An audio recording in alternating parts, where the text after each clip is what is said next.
بسم اللہ الرحمن الرحیم۔ والدین کے ساتھ رہنے والے شادی شدہ لڑکوں کے لیے نمبر 4،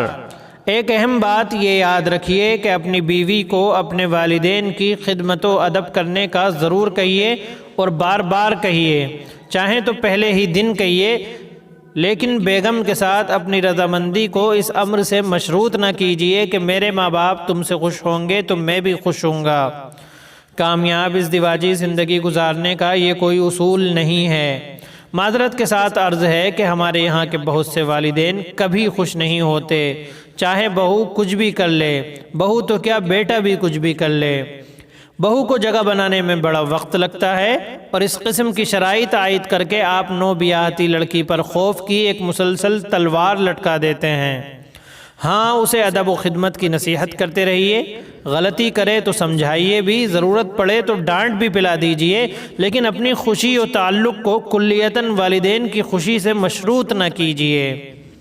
یہ بات اس لیے بھی اہم ہے کیونکہ جب ساس کو یہ معلوم ہو جائے کہ میرا بیٹا میرے موڈ کو دیکھ کر بیوی کے ساتھ چلتا ہے تو نہ صرف یہ کہ وہ کبھی خوش نہیں ہوتی بلکہ آپ کے اس خوشنما اصول اور اطاعت گزاری کا استحصال کرنے لگتی ہے۔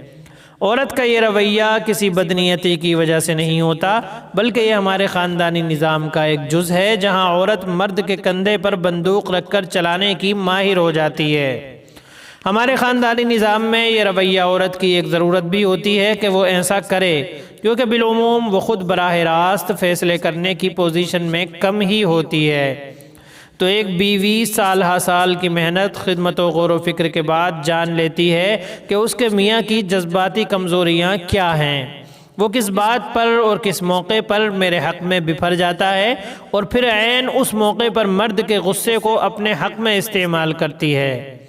ہمارے یہاں عقل مند یا چالاک عورت کا یہی مفہوم ہے کہ وہ مرد کے غصے کو ڈھال اور تلوار دونوں طرح استعمال کرنے کا گر جانتی ہو۔ جب اسے معلوم ہو جاتا ہے کہ میری پریشانی، جزا فضا یا شور شرابہ سن کر میاں کے ہاتھ پیر پھول جاتے ہیں تو وہ اس حکمت عملی کو شعوری یا لاشعوری طور پر گھر کے فیصلوں پر اثر انداز ہونے کے لیے استعمال کرتی ہے، چاہے وہ بچوں کے رشتے کرنے کا معاملہ ہو یا پھر کسی رشتہ دار کو مثلاً الگ رہنے کی صورت میں لڑکے کے والدین کو مستقل طور پر گھر آنے سے روکنے کا معاملہ ہو۔ اگر اس نے دن بھر کی کسی بات پر شام کو کسی بچے کو سزا دلوانی ہو یا کسی رشتہ دار کی کسی اونچی نیچی بات پر ہنگامہ کروانا ہو، وہ شام تک میاں کے گھر آنے کا انتظار کرتی ہے۔ ویسے فون آ جانے کے بعد اس کی ضرورت کم ہوتی جا رہی ہے اور شوہر کے گھر گھستے ہی ایسا ماحول بنا دیتی ہے کہ میاں کے ہاتھ پیر پھول جائیں اور وہ فوری کارروائی کر ڈالے۔ یہی ہمارے یہاں کی ایک عورت کی کامیابی ہوتی ہے کہ وہ یہ قوت حاصل کر لے۔ چونکہ یہ عمل سست روی کے ساتھ سالوں میں وقوع پذیر ہوتا ہے، لہٰذا ہمارے یہاں کے 90% مردوں کو کبھی احساس ہی نہیں ہو پاتا کہ طاقت کی بساط الٹ چکی ہے، ٹیبل ہیز بین ٹرنڈ۔